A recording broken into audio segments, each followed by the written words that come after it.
Shalom, puji Tuhan, senang sekali hari ini kita boleh ketemu kembali dalam ibadah online JKI OFC. Gimana kabarnya Bapak Ibu Saudara yang ada di rumah? Saya berdoa dan saya percaya kita semua terpelihara, sehat sempurna oleh kasih setia Tuhan yang besar. Mari hari ini siapkan hidupmu beri yang terbaik kembali bagi Tuhan, karena Tuhan selalu beri yang terbaik bagi setiap kita. Mari setiap kita yang siap memuji Tuhan, kita berikan tepuk tangan kemuliaan bagi Yesus Tuhan. Haleluya, haleluya, haleluya.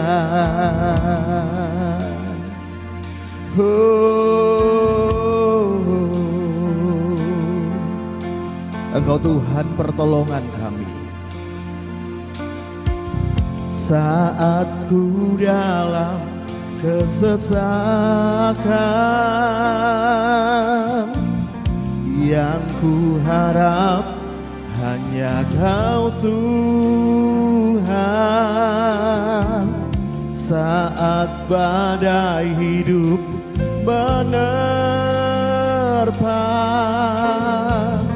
masih ada Tuhan bagiku. Saat semua jalan tertutup, tiada yang sanggup menolong. Saat air mata tercurah, masih ada Tuhan bagiku. Menolong ku hanyalah dirimu, penghibur ku hanya Engkau Bapa-Ku, selalu menyertai hidupku. Kau Bapa-Ku yang setia. Apapun yang sedang kita hadapi hari ini, entah engkau dalam kesesakan, entah engkau dalam badai, entah hari ini engkau sedang menangis, mari datang kepada Tuhan, sebab Dia Tuhan yang menghibur dan menolong setiap kita, dan Dia Tuhan yang tidak pernah meninggalkan setiap kita. Mari sekali lagi dari awal nyanyikan pujian ini sama-sama. Saat ku dalam kesesakan, yang ku harap hanya Kau Tuhan. Saat badai hidup menerpa, masih ada Tuhan bagiku. Amin, amin. Saat semua jalan tertutup, tiada yang sanggup menolong. Saat air mata tercurah, masih ada Tuhan bagiku. Menolong ku hanyalah dirimu, penghibur ku hanya Engkau Bapa-Ku, selalu menyertai hidupku. Kau Bapa-Ku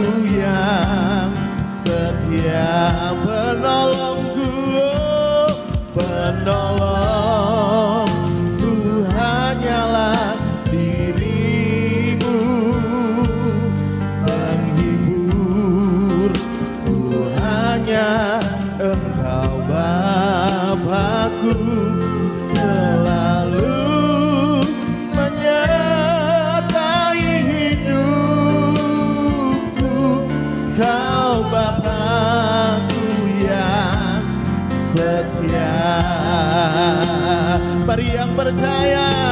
Angkat tanganmu dan katakan sama-sama, penolongku hanyalah dirimu, penghiburku hanya Engkau Bapa-Ku, selalu menyertai hidupku. Kau Bapa-Ku yang setia. Lagi katakan dengan iman, oh penolongku hanyalah dirimu. Amin, amin. Penghiburku hanya Engkau Bapa-Ku, selalu menyertai hidupku. Kau Bapa-Ku yang setia, selalu menyertai hidup kami, selalu menyertai hidupku. Kau Bapa-Ku yang setia.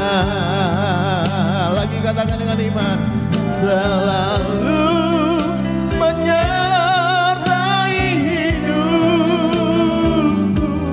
Kau Bapa-Ku yang setia.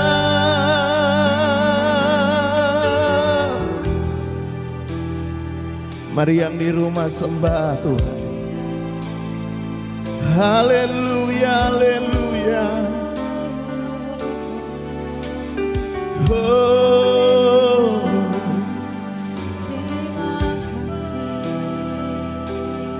Mari perdengarkan suara penyembahanmu bagi Tuhan.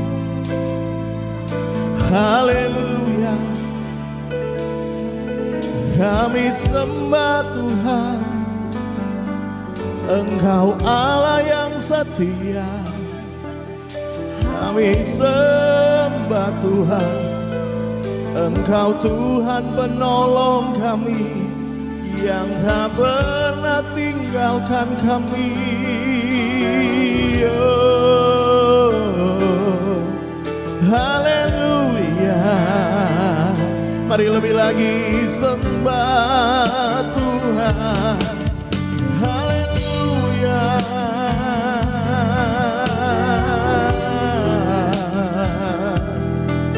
Haleluya.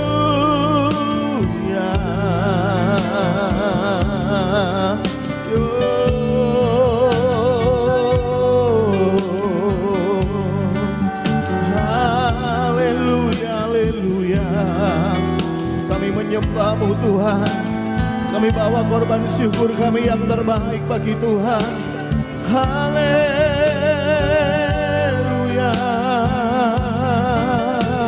Mari Bapak Ibu yang ada di rumah, mari angkat suaramu, angkat tanganmu, tinggikan Tuhan.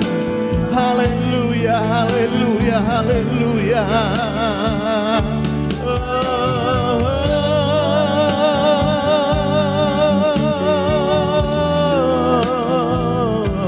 Bawa dirimu masuk dalam hadirat lebih lagi. Sembah Tuhan, sembah Tuhan.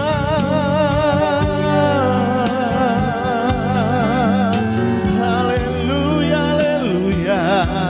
Ya, ya, kami percaya Tuhan. Oh, haleluya. Terima kasih ya Bapa, terima kasih ya Tuhan, terima kasih.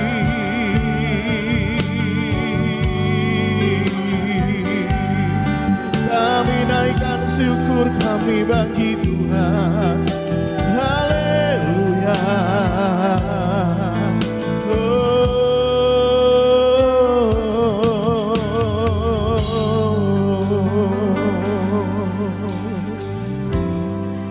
Kami taruh pengharapan kami ke dalam tangan Tuhan. Karena kami tahu pengharapan di dalam Tuhan tidak pernah mengecewakan.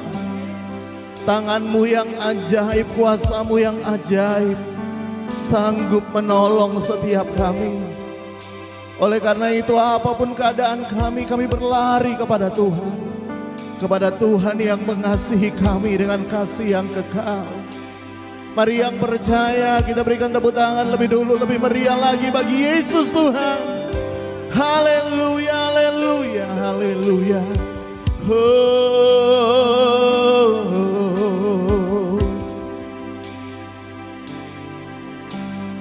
Pertolongan-Mu begitu ajaib, Kau telah memikat hatiku.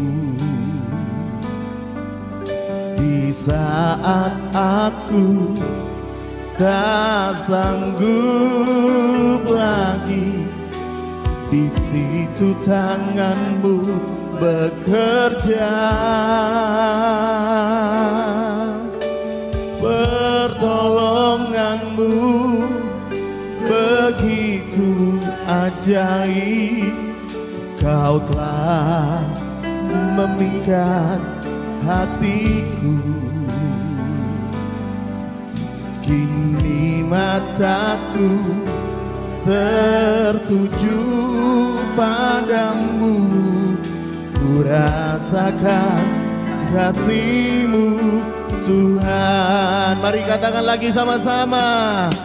Pertolongan-Mu begitu ajaib, Kau telah memikat hatiku. Amin, amin, amin.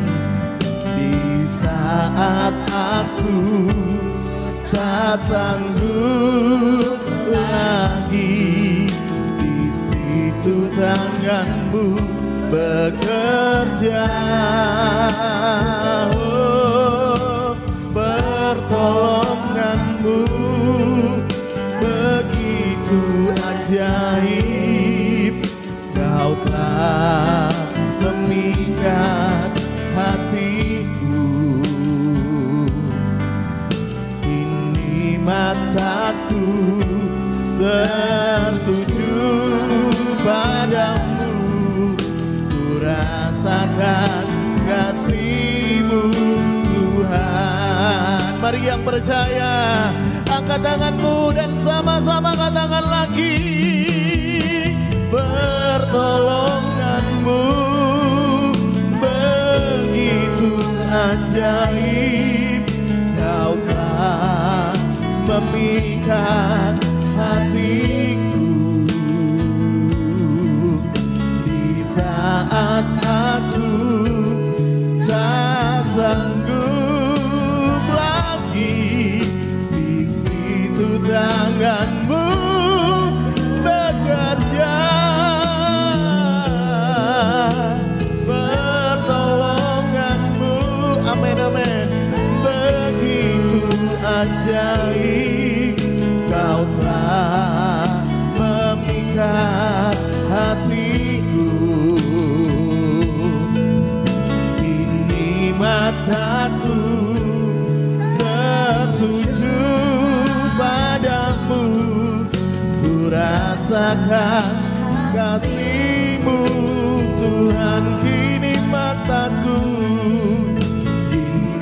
mataku tertuju padamu, ku rasakan kasih-Mu Tuhan. Lagi sekali lagi katakan, oh kini mataku tertuju padamu Tuhan, ku rasakan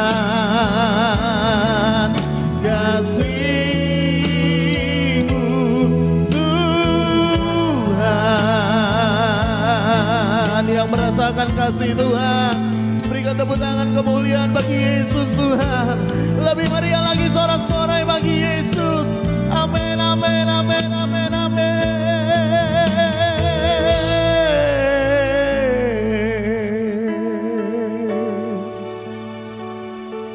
Kami percaya Engkau Tuhan yang mengasihi kami dengan kasih yang kekal. Pertolongan-Mu tidak pernah terlambat dalam hidup kami. Lewat kebenaran firman-Mu yang sebentar kami terima, kami tahu firman-Mu berkuasa mengubahkan kami. Firman-Mu berkuasa menolong kami. Firman-Mu berkuasa buat mujizat dalam hidup kami. Kami buka hati kami dalam nama Yesus, dan setiap kita yang telah siap diberkati firman Tuhan, sama-sama katakan amin, amin, amin, amin, amin, amin, amin. Shalom, puji Tuhan. Hari ini kembali kita mau belajar firman Tuhan. Buka Alkitab saudara dalam 2 Raja-Raja pasal yang ke-6 ayat 24 dan ayat 25. 2 ayat aja lebih dulu kita baca, nanti ada beberapa bagian yang akan kita baca berikutnya. Sekali lagi, 2 Raja-Raja pasal 6 ayat 24 dan 25. Firman Tuhan berkata begini. Sesudah itu Ben-Hadad Raja Aram menghimpunkan seluruh tentaranya, lalu maju mengepung Samaria. Maka terjadilah kelaparan hebat di Samaria selama mereka mengepungnya, sehingga sebuah kepala keledai berharga 80 sikal perak dan 1/4 kap tai merpati berharga 5 sikal perak. Yang percaya firman Tuhan katakan amin. Nah, kalau saudara baca kisah ini kisah adalah di mana Samaria dikepung oleh Raja Ben-Hadad, dan akibat Raja Ben-Hadad mengepung Samaria terjadi sebuah kelaparan yang hebat. Nah, dalam kehidupan ini ada banyak hal yang kita tidak bisa memprediksi kenapa terjadi dan kenapa harus terjadi, ya. Contoh misalnya beberapa orang waktu sebelum corona mengembangkan usahanya dan dia udah investasi begitu banyak, tiba-tiba terjadi corona dan akibatnya ada banyak investasi yang dia lakukan kemudian merugi, ya. Ada banyak orang sudah melakukan hal-hal yang dia udah rencanakan matang, tetapi kemudian COVID menimpa seluruh dunia sehingga semuanya berantakan, ya. Bahkan ada beberapa orang juga sudah punya rencana pengen pergi ke sana, pengen pergi ke sini, tapi kemudian COVID melanda dunia dan kemudian semua rencananya batal. Saya mau beritahu dalam kehidupan ini ada banyak hal yang tidak terduga bisa terjadi. Ada banyak masalah-masalah yang bisa saja terjadi dalam kehidupan kita. Tidak peduli Anda anak Tuhan atau tidak, tidak peduli Anda orang percaya atau tidak, tidak peduli Anda sungguh-sungguh dengan Tuhan atau tidak, tapi semua orang bisa saja punya masalah, ya. Seperti halnya Samaria waktu itu, ya, mereka dikepung oleh Ben-Hadad dan terjadi kelaparan hebat. Tetapi yang saya mau sampaikan hari ini bukanlah bagaimana masalah bisa terjadi atau masalah kok kenapa bisa terjadi. Tapi yang paling penting menurut saya hari ini yang kita pelajari adalah bagaimana kita meresponi setiap masalah yang bisa saja datang tiba-tiba dalam hidup kita. Kenapa? Karena kalau kita meresponi masalah kita dengan benar, maka kita akan melihat jalan keluar yang terbaik yang Tuhan berikan untuk setiap kita. Karena saya percaya setiap masalah selalu disertai jalan keluar oleh Tuhan. Cuma masalahnya kenapa tidak banyak orang bisa melihat solusi dari setiap masalahnya, karena mereka meresponi dengan salah setiap masalah yang sedang dihadapi. Mungkin Anda berkata, Pak, saya dalam masalah rumah tangga. Responi dengan benar masalah rumah tanggamu, maka engkau akan lihat solusi yang dari Tuhan. Mungkin engkau berkata, Pak, saya dalam masalah keuangan hari ini. Sekali lagi saya mau berkata, responi dengan benar apa yang sedang kau hadapi hari ini, maka engkau akan melihat jalan keluar yang dari Tuhan, Tuhan bukakan bagimu. Nah, dari peristiwa kelaparan di Samaria ini saya mau tunjukkan atau saya temukan ada 3 orang dengan reaksi yang berbeda, ya. Yang pertama adalah kalau saudara baca Alkitab dalam 2 Raja-Raja 6 kembali di ayat 31, lihat Raja Samaria, ya. Ayat 31 berkata begini. Lalu berkatalah Raja Samaria maksudnya raja, ya. Beginilah kiranya Allah menghukum aku, bahkan lebih daripada itu, jika masih tinggal kepala Elia bin Sarfat di atas tubuhnya pada hari ini. Kemudian kita lompat di ayat 33. Selagi ia berbicara dengan mereka, datanglah raja yang sama, Raja Samaria, mendapatkan Elisa. Berkatalah raja kepadanya, sesungguhnya malapetaka ini adalah, perhatikan, dari Tuhan. Mengapa aku berharap kepada Tuhan lagi? Nah, reaksi yang pertama yaitu reaksi dari Raja Samaria sendiri, ya. Dia berkata begini, masalah ini sesungguhnya datang dari Tuhan. Bahkan di ayat 31 tadi dia berkata, dia mempersalahkan Elisa untuk semua masalah yang sedang dia hadapi. Ya. Yang pertama dari reaksi raja ini adalah begini, saudara ya. Bahwa dia ketika menghadapi masalah, yang pertama dia menyalahkan orang. Dan kalau saudara baca di ayat 33 tadi, ternyata bukan hanya orang yang dia salahkan, tetapi Tuhan juga yang dia salahkan. Ya. Dia berkata ini semua gara-gara Elisa. Karena itu dia bahkan bersumpah Elisa akan dia potong kepalanya. Ya, dia berkata kepala Elisa tidak akan tinggal di tubuhnya. Kenapa? Karena dia marah, karena dia menganggap Elisa ini salah satu penyebabnya. Bahkan dia juga berkata, buat apa aku berharap sama Tuhan lagi? Bahkan dia berkata, Tuhan yang menyebabkan semua malapetaka dalam hidupnya. Nah, bagaimana dengan Anda hari ini yang sedang dalam persoalan? Apakah Anda hari ini sedang sibuk mempersalahkan orang? Sibuk menyalahkan orang, sibuk menyalahkan bahkan Tuhan dalam hidupmu akan apa yang terjadi dalam hidupmu. Reaksi yang pertama adalah ketika engkau menghadapi masalah, jangan pernah sibuk menyalahkan orang. Karena engkau sibuk menyalahkan orang, maka engkau tidak akan pernah lihat solusi. Bahkan ketika engkau sibuk menyalahkan Tuhan, engkau akan kehilangan pengharapan seperti halnya Raja Samaria ini. Karena itu yang pertama begini, bagaimana kita menghadapi masalah, maka yang pertama jangan sibuk menyalahkan orang. Ada beberapa orang berkata, Pak masalah saya gara-gara suami saya. Saya mau beritahu, so what kalau masalahnya karena suamimu? Hari ini bukankah Tuhan juga tetap sanggup menolong meskipun itu gara-gara suamimu ataupun gara-gara dirimu sendiri. Tidak ada yang mustahil bagi Tuhan, karena itu konsentrasi selalu kepada apa yang Tuhan mau dalam hidupmu. Tidak usah bereaksi mempersalahkan orang, mempersalahkan mertua, mempersalahkan suami, mempersalahkan istri, mempersalahkan bos, mempersalahkan pendeta, mempersalahkan jemaat, mempersalahkan karyawan, mempersalahkan orang seluruh dunia. Ini akan apa yang sedang terjadi dalam hidupmu. Nah, saudara lihat ini ya. Karena itu hari ini saya mau beritahu kepada saudara, apapun masalahmu jangan bereaksi seperti raja ini. Dia mempersalahkan Elisa, bahkan dia juga mempersalahkan Tuhan. Emangnya kalau engkau tahu siapa yang salah atau engkau mempersalahkan orang lain, lalu engkau akan temukan solusimu? Ya. Emangnya ketika engkau mempersalahkan banyak orang, apakah engkau akan menemukan solusi dari semua persoalanmu? Kan tidak juga. Amin. Karena itu hari ini engkau dalam masalah, coba tenang, diam, renungkan. Mungkin aja memang ada orang yang menyebabkan masalahmu. Tapi bisa jadi juga engkau sudah buat keputusan yang salah sehingga engkau menghadapi masalah. Tetapi saya mau beritahu, entah itu karena salahnya orang, entah itu karena salahmu sendiri, entah itu karena salah setan sekalipun, ingat Tuhanmu tetap sanggup menolong engkau. Tuhanmu tetap sanggup memulihkan keadaanmu. Tuhanmu tetap sanggup memberkati engkau. Saya bisa dengar kata amin yang di rumah. Karena itu jangan sibuk mempersalahkan orang hari ini, ya. Jangan sibuk mempersalahkan si A, si B, si C, bahkan mempersalahkan Tuhan. Saya beritahu, Tuhan tidak pernah bersalah atas hidupmu. Bahkan Tuhan tidak pernah merancangkan hal-hal buruk terjadi atas hidupmu.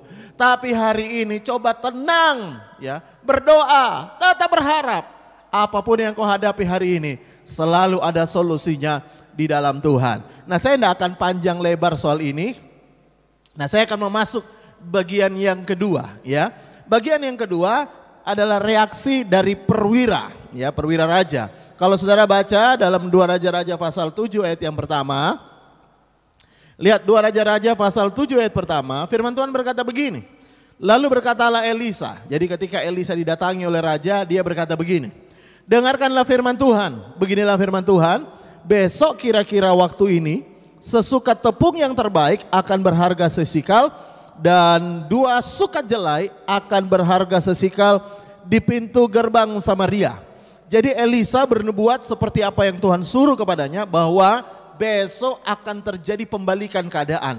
Besok akan Tuhan buat mujizat. Besok harga-harga yang sebelumnya mahal, Alkitab berkata, Elisa berkata, besok Tuhan akan balikan keadaan, semua harga turun, semua menjadi normal kembali, ya.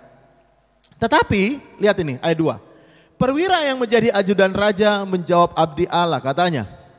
Perhatikan apa katanya. Sekalipun Tuhan membuat tingkap-tingkap di langit, masakan hal itu mungkin terjadi? Jawab abdi Allah, sesungguhnya engkau akan melihat dengan matamu sendiri, tetapi tidak akan makan apa-apa daripadanya. Dan memang kenyataannya terjadi seperti itu. Kalau saudara lihat di ayat 17, ternyata perwira raja itu juga benar-benar tidak menikmati semua apa yang Tuhan katakan lewat Nabi Elisa. Nah, lihat ayat 17. Adapun raja telah menempatkan perwira yang telah menjadi ajudannya itu mengawasi pintu gerbang, tetapi rakyat menginjak-injak dia di pintu gerbang. Lalu ia mati sesuai dengan perkataan Abdi Allah yang mengatakan kepadanya waktu raja datang mendapatkan dia. Ya, jadi orang ini mati seperti yang dikatakan oleh Elisa bahwa dia akan melihat, tapi dia tidak akan menikmati. Ya, kenapa? Nah, karena begini, karena ketika Elisa menubuatkan bahwa besok akan terjadi mujizat, dia lalu berkata, wah nggak mungkin, ya, nggak mungkin terjadi. Kenapa? Meskipun Tuhan buat tingkat-tingkat langit, nggak mungkin terjadi. Nah, saya sempat diskusi dengan istri saya, ya, ketika saya mau siapkan khotbah ini, saya tanya sama istri saya begini. Ya, apa penyebab ajudan raja ini kemudian tidak mendapatkan apa yang Tuhan janjikan? Ya, istri saya berkata, ya karena dia tidak percaya. Ya, karena dia tidak percaya, kemudian dia berkata-kata bahwa tidak mungkin terjadi. Saya setuju dengan istri saya, tetapi saya mau beritahu kepada saudara, ya, bahwa sebenarnya semua orang yang mendengarkan hari itu sebenarnya menurut saya tidak akan percaya. Ya, karena hari itu kelaparan begitu hebat, bagaimana mungkin tiba-tiba besok terjadi perubahan? Gak mungkin, ya. Dan menurut saya semua orang yang ada di situ, bahkan raja pun tidak percaya. Mungkin mereka berkata, ya wait and see aja lah, lihat aja nanti besok gimana. Atau mungkin ada orang berkata, ya saya nggak percaya. Tapi masalahnya, saya mau beritahu. Di antara orang-orang yang mendengarkan perkataan Elisa ini bahwa besok akan terjadi perubahan, mungkin ada banyak orang yang tidak percaya. Tetapi cuma satu orang yang ngomong. Cuma satu orang yang ngomong bahwa tidak mungkin bisa terjadi. Nah, saudara tahu kenapa akhirnya perwira ajudan raja ini mati? Jawabnya sederhana, bukan karena dia tidak percaya. Karena saya yakin semua orang yang mendengarkan hari itu sama-sama tidak percaya. Ya. Tapi yang menyebabkan dia mati adalah begini. Ketika dia tidak percaya, dia mulai banyak ngomong. Ya. Saya kasih contoh sederhana begini. Ya. Kalau misalnya saya berkata begini, ya, besok COVID akan berakhir. Mungkin Anda berkata, gak mungkin, betul gak? Gak mungkin. Ya mungkin karena Anda berkata, ya karena Pak Ferli yang ngomong, nabi palsu. Gak mungkin lah besok corona akan berakhir. Ya, ya sama kira-kira dengan peristiwa itu. Ya. Peristiwa itu, hari itu kelaparan sangat mengenaskan. Lalu Elisa berkata, besok akan terjadi mujizat. Ya gak mungkin lah. Ya. Saya sering kasih contoh misalnya begini, harga mungkin naik hari ini, lalu saya berkata besok tiba-tiba akan turun. Ya nggak mungkin lah, mungkin beberapa orang tidak percaya. Ya. Ataupun Anda melihat ada orang yang sudah sakit sekarat, mau divonis dokter, sudah divonis dokter bahwa hidupnya tinggal tunggu mati aja. Lalu ada orang yang berkata besok dia akan sembuh. Saya yakin tidak akan mudah orang untuk percaya. Seperti halnya Elisa berkata besok akan terjadi perubahan. Tidak mudah orang percaya. Tetapi di antara sekian orang banyak yang tidak percaya itu, kok cuma satu yang ngomong. Gak mungkin. Nah, saya mau tunjukkan satu kebenaran respon ini, ya. Kalaupun mungkin imanmu hari ini sedang goncang, ya. Saya beritahu, imanmu boleh goncang, tapi jangan omonganmu goncang. Loh Pak, apa hubungannya iman dengan mulut yang goncang? Hubungannya sederhana gini. Ada banyak hal yang kita ragukan mungkin. Ada banyak hal yang mungkin tanda kutip kita kurang yakin bahkan tidak percaya. Tetapi kalau engkau nggak percaya lebih bagus engkau diam aja daripada kalau engkau sudah nggak percaya banyak mulut sekalian. Ya. Engkau sudah nggak percaya banyak ngomong. Ya. Seperti halnya perwira ajudan raja ini sudah nggak percaya, malah ngomong gak mungkin, gak mungkin, gak mungkin. Saya mau tanya sama Anda, ya, percaya nggak rumah tanggamu bisa dipulihkan? Kalaupun engkau tidak percaya, engkau jangan ngomong begini. Ya percaya Pak, tapi gimana Pak, ya lihat kelakuan suami saya nggak mungkin kayaknya, nggak mungkin. Ya, saya percaya sih Pak, tapi lihat kelakuan istri saya, kayaknya nggak mungkin rumah tangga saya dipulihkan.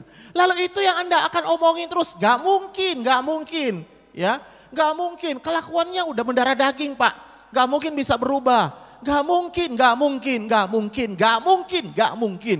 Itu yang sering kali kita ngomong. Bahkan saya beritahu, kata nggak mungkin ini bukan hanya yang sering diomongkan oleh orang tidak percaya. Saya ulangi, kata tidak mungkin ini bukan hanya kata yang sering diucapkan oleh orang tidak percaya. Bahkan orang percaya pun sering ngomong kata ini. Gak mungkin, gak mungkin, gak mungkin. Makanya Elisa berkata begini, kau hanya melihat saja, tapi kau tidak menikmati. Bukan karena dia tidak percaya, tapi karena dia ngomong gak mungkin, gak mungkin, gak mungkin. Berapa kali Anda sudah ngomong gak mungkin dalam hidupmu? Ya, Pak, gak mungkin pekerjaan saya dipulihkan. Lihat Pak, saya sudah bangkrut nyanemen Pak. Ya, saya bukan nol Pak, minus Pak, gak mungkin Pak. Lah kalau Anda sering ngomong gak mungkin, gak mungkin, gak mungkin, maka Anda hanya melihat saja dan Anda tidak akan ngalami. Ya, perwira raja ini bilang gak mungkin dan terjadi seperti apa yang dia bilang, gak mungkin, gak mungkin. Nah karena itu hari ini saya nggak tahu kondisi imanmu hari ini. Apakah imanmu sedang goncang karena masalah yang sedang kau hadapi? Saya nggak tahu imanmu hari ini. Apakah engkau sedang goncang hari ini karena corona, karena persoalan yang sedang kau hadapi? Saya nggak tahu. Tapi hari ini meskipun engkau mungkin mulai, Tuhan aku kok kayaknya kayak gini hidupku. Tapi jangan pernah ngomong gak mungkin Tuhan bisa pulihkan aku. Gak mungkin Tuhan bisa perbaiki anakku. Tidak mungkin Tuhan bisa perbaiki rumah tanggaku. Tidak mungkin Tuhan bisa memberkati pekerjaanku. Jangan pernah ngomong kayak gitu. Nah saya mau beritahu ada satu kisah di Alkitab yang sangat menarik dan ini perlu kita baca. Lihat sama-sama ya. Di dalam Lukas pasal yang pertama ya, di ayat yang ke-18. Ini kisah tentang Sakaria yang didatangi oleh malaikat. Kemudian malaikat memberitahu bahwa Sakaria atau Elisabeth istri Sakaria akan mengandung anak di hari tuanya. Lalu lihat apa kata Sakaria. Lalu kata Sakaria kepada malaikat itu, bagaimana aku tahu bahwa hal itu akan terjadi? Sebab aku sudah tua dan istriku sudah lanjut umurnya. Jawab malaikat itu kepadanya, akulah Gabriel yang melayani Allah dan aku telah diutus untuk berbicara dengan engkau dan untuk menyampaikan kabar baik ini kepadamu. Nah lihat ayat 20, perhatikan ini. Sesungguhnya engkau akan menjadi apa? Menjadi bisu. Sekali lagi, sesungguhnya engkau akan menjadi bisu dan tidak dapat berkata-kata sampai kepada hari di mana semuanya ini terjadi. Kenapa Sakaria dibuat bisu? Karena engkau tidak percaya akan perkataanku yang akan nyata kebenarannya pada waktunya. Tuhan sampai membuat Sakaria jadi bisu. Kenapa? Bisu itu artinya apa? Bisu artinya gak bisa ngomong. Kenapa Tuhan harus membuat Sakaria bisu, gak bisa ngomong? Karena Tuhan berkata, karena engkau gak percaya. Kalaupun engkau gak percaya gak masalah. Tapi mulutmu jangan ucapin sembarangan. Makanya Tuhan sampai bilang, engkau akan aku buat bisu sampai segala sesuatunya terjadi. Loh yang membuat saya heran itu Sakaria gak percaya. Ya. Tapi Tuhan tetap buat mujizat. Ya. Sakaria gak percaya. Dia berkata, aku sudah tua, Elisabeth sudah tua, udah mandul. Ya. Gak mungkin. Tapi Tuhan tetap buat. Kenapa? Karena Tuhan buat bisu dia supaya dia nggak sembarangan ngomong. Makanya saya beritahu hari ini ya, kalaupun Anda nggak percaya, ya, kalaupun Anda ragu-ragu, ya Tuhan tetap bisa buat mujizat dalam hidupmu.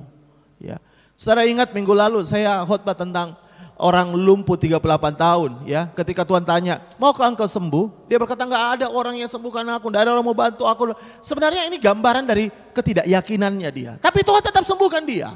Ya. Karena itu saya mau beritahu kepada saudara ya, Kalau engkau terlalu banyak ngomong, maka saya mau beritahu, ya, engkau akan jadi seperti perwira ajudan raja itu. Ingat sekali lagi saya beritahu, Sakaria tidak percaya. Ya. Tuhan yang ngomong loh, karena engkau tidak percaya, ya, makanya mulutmu aku buat bisu sampai semuanya terjadi. Kenapa? Karena Tuhan tahu bahaya kalau Sakaria tidak dibuat bisu. Omongannya pasti rusak, omongannya tidak percaya itu pasti keluar, omongannya kata tidak mungkin itu pasti selalu keluar, omongannya yang berkata ya aku percaya sih aku, tapi nggak mungkin itu akan selalu keluar. Ya. Bahkan mungkin ketika dia lihat perut Elizabeth mulai membesar, ya, mungkin dia akan berkata, wah ini tumor ini, ya, ini tumor ini, kamu udah tua, mana mungkin bisa hamil, ini pasti tumor. Ya. Kenapa? Karena mulutnya banyak ngomong. Saya banyak melihat orang Kristen hari ini, kalau dia udah nggak percaya, aduh ngomongannya, dia mencoba mempengaruhi orang percaya yang lain dan berkata, gak mungkin, gak mungkin, gak mungkin. Ya, kalau engkau nggak percaya ya udah diam aja. Ya, kalau engkau nggak yakin ya udah diam aja. Biarkan Tuhan yang bekerja, yang akan memulihkan segala sesuatunya dalam hidupmu. Saya bisa dengar kata amin. Karena itu respon yang kedua ajudan raja ini. Ya, kalaupun imanmu goncang, mulutmu tetap tertutup. Ya, karena barometer iman itu bukan hanya di hati, tapi juga di mulut. Ya. Juga di mulut, kalau engkau diam, engkau akan lihat mujizat. Ya. Seperti orang sering berkata, kalau orang diam dikira pinter. Ya. Kalau orang banyak mulut kelihatan bodohnya. Ya. Karena itu hari ini lebih bagus diam. Ya. Diam, orang diam, goblok pun dikira pinter. Ya. Begitu dia ngomong banyak, ketahuan gobloknya, ya. Ketahuan bodohnya. Ya. Karena itu hari ini, mari bereaksi yang benar dengan apa yang sedang engkau hadapi hari ini. Yang ketiga, yang terakhir, saya mau tunjukkan reaksi orang ketika menghadapi masalah kelaparan di Samaria. Nah, reaksi yang ketiga adalah reaksi orang kusta. Lihat dalam 2 Raja-Raja kembali pasal yang ke-7, kita baca di ayat yang ketiga. Nah, lihat ini ayat 3. 4 orang kusta yang ada di depan pintu gerbang berkata yang seorang kepada yang lain, mengapa kita duduk-duduk di sini sampai mati? Jadi kelaparan itu bukan hanya dialami orang sehat, orang sakit kusta pun ikut kelaparan, ya. Dan ini paling ngenes. Yang lain sehat kelaparan masih kuat. Ini udah kusta kelaparan juga, ya. Dia berkata, mengapa kami duduk-duduk di sini sampai mati? Ayat 4. Jika kita berkata baiklah kita masuk ke kota, padahal dalam kota ada kelaparan, kita akan mati di sana. Dan jika kita tinggal di sini, kita juga akan mati. Jadi sekarang, marilah kita menyeberang ke perkemahan tentara Aram. Jika mereka membiarkan kita hidup, kita akan hidup. Dan jika mereka mematikan kita, kita akan mati. Ayat 5. Lalu pada waktu senja bangkitlah mereka masuk ke tempat perkemahan orang Aram. Tetapi ketika mereka sampai ke pinggir tempat perkemahan orang Aram itu, tampaklah tidak ada orang di sana.